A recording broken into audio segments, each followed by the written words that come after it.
तुम्हारे हवाले वतन साथियों. हे बोले सांभाळा रे बाबा. आता हे काय प्रपंच नव्हता का त्यांना?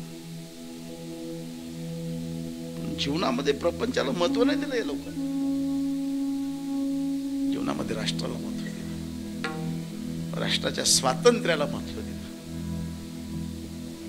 जिंदा रहने की रुत रोज आती मगर जान देने की रुत रोज आती नहीं. आज धरती बनी है दुल्हन साथियों, अब तुम्हारे हवाले वतन साथियों कर चले.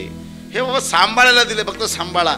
आता देश सांभाळण्यासाठी सुधाकर बापू फासावर जायचंय, आपल्याला तुरुंगात जायचंय, काळापर्यंतची शिक्षा भोगायची आहे,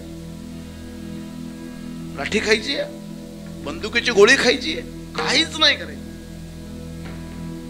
फक्त सांभाळायचं आहे.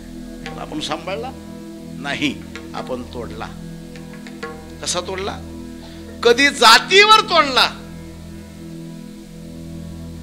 तर कधी भाषेवर तोडला, कधी पंथावर तोडला, तर कधी प्रांतावर तोडला.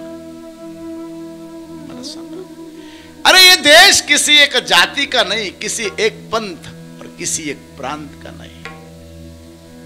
इस देश की आजादी के लिए हर किसी ने अपना बलिदान दिया. इसलिए इस देश में रहने वाला जो भी है, भाई तू कौन है, तू हिंदू है, मुसलमान है, क्रिश्चियन है, जो भी है, सबसे पहले तू भारतीय है.